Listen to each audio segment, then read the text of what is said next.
Assalamualaikum warahmatullahi wabarakatuh. Salam sejahtera untuk kita semua. Bagaimana kabar Bapak Ibu, sahabat semuanya? Semoga dalam keadaan sehat walafiat, tetap semangat di dalam menjalankan aktivitasnya, dan semoga Bapak Ibu selalu sukses. Para PNS, P3K, TNI, Polri maupun pensiunan, ada informasi ya mengenai kenaikan gaji ya. Tentu saja ini akan disambut dan sedang ditunggu-tunggu oleh para PNS, P3K, TNI, Polri, dan pensiunan. Salam jumpa kembali dengan saya Praino dari channel Praino Berbagi yang akan memberikan informasi-informasi yang berkaitan dengan kenaikan gaji. Nah, untuk itu silakan simak informasi ini dan jangan lupa berikan subscribe, like, isi komentarnya, dan share video ini ke grup lainnya. Mari kita simak bersama info selengkapnya. Tahun ini 8% gaji PNS naik lagi di 2025. Jadi berapa? Nah, mari kita simak ya informasi selengkapnya.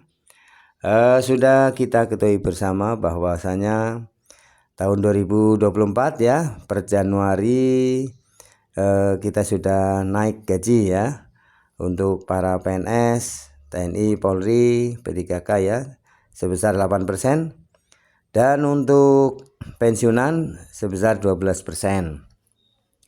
Nah, melalui perkembangannya ya, pada tahun 2025 ini diprediksi ya akan naik kembali, apalagi dengan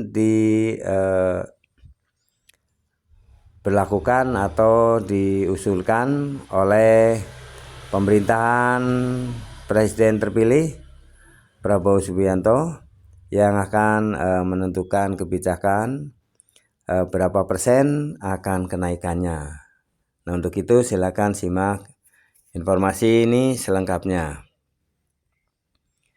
Jakarta, CNBC Indonesia menginformasikan gaji para aparatur sipil negara atau ASN akan kembali naik tahun 2025 atau tahun depan.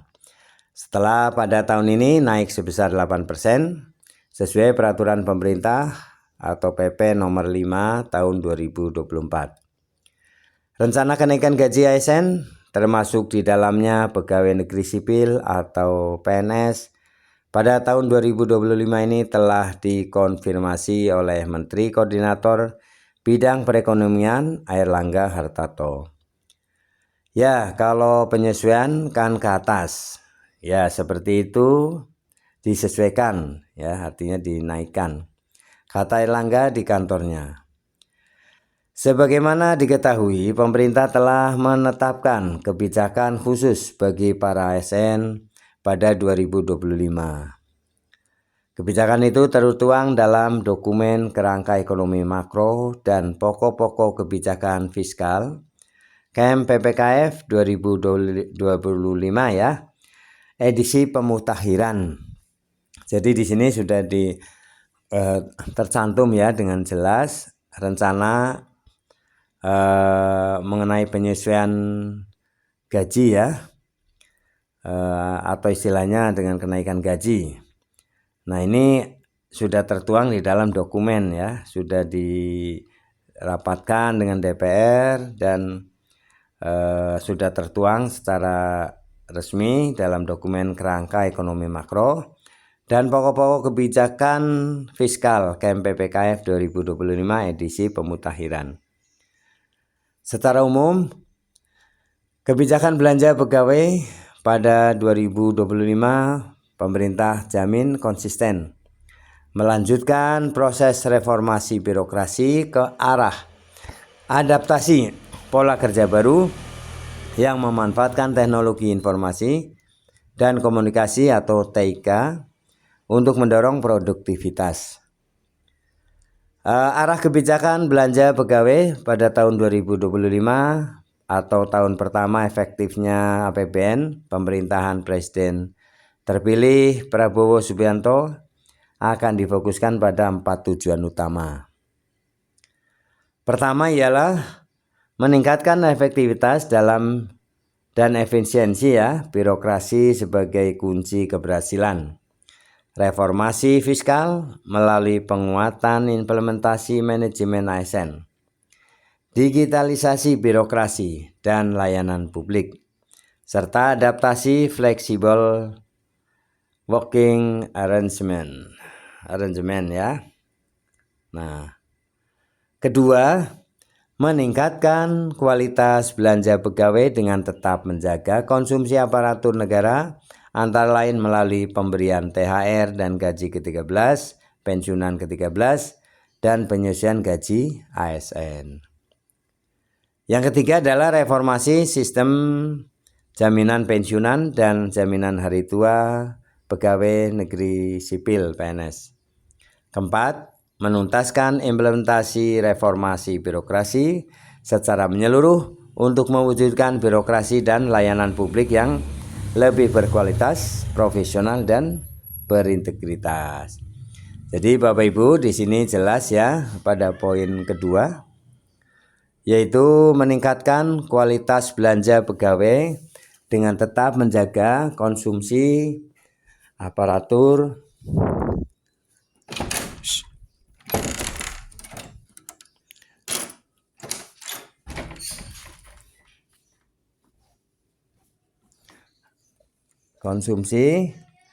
belanja pegawai ya, melalui pemberian THR, gaji ke-13 ya, dan tentunya kenaikan gaji. Nah, ini sudah jelas ya.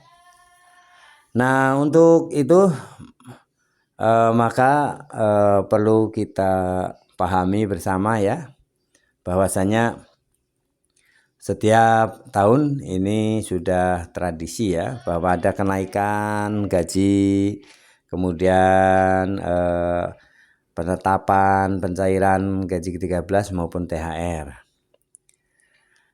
Meningkatkan kualitas belanja pegawai dengan tetap menjaga daya beli dan konsumsi aparatur negara sebagaimana tertulis dalam dokumen KEM PPKF. Dalam dokumen itu juga dijelaskan sebagaimana belanja pegawai selama periode 2019 sampai 2023 terus meningkat dengan rata-rata pertumbuhan mencapai 3,6%. Belanja pegawai tahun 2019 ya, ini sebesar 376,1 triliun, 2020 itu mencapai 380,6 triliun dan 2021 mencapai 387,7 triliun, 2002 itu mencapai 402,6 triliun, 2023 412,7 triliun. Untuk tahun anggaran 2024 alokasi belanja pegawai kembali naik menjadi 484,4 triliun atau sekitar 2,1% ya dari produk domestik bruto PDB, menjadikan belanja pegawai sebagai salah satu komponen belanja pemerintah pusat yang tertinggi ya. Peningkatan belanja pegawai tiap tahunnya ini pemerintah klaim antara lain dipengaruhi oleh berbagai kebijakan yang diarahkan untuk meningkatkan kesejahteraan ASN. Seperti kenaikan gaji dan pensiunan pokok, pemberian gaji ke-13 dan THR untuk ASN dan pensiunan, serta perbaikan tunjangan kinerja kementerian dan atau lembaga seiring dengan capaian reformasi birokrasi. Komponen-komponen belanja pegawai yang terbesar adalah gaji dan tunjangan, sedangkan komponen belanja yang tumbuh paling tinggi adalah belanja honorarium, lembur, dan tunjangan khusus. Ini ada dalam ya dikutip dari dokumen KEM PPKF ya. Jadi Bapak Ibu sudah jelas ya bahwasanya akan ada kenaikan ya, tentu saja di tahun ini 8%, mudah-mudahan di tahun 2025 lebih dari 8% ya. Ini sudah tertuang dalam KEM PPKF. Jadi Bapak Ibu tidak perlu ragu, besar kecilnya nanti kita tunggu pengumuman yang akan diumumkan oleh Presiden terpilih Prabowo Subianto. Terima kasih telah menyimak video ini hingga selesai, semoga bermanfaat. Jangan lupa subscribe, like, isi komentarnya, dan share video ini ke grup lainnya. Sampai jumpa kembali. Terima kasih. Assalamualaikum warahmatullahi wabarakatuh.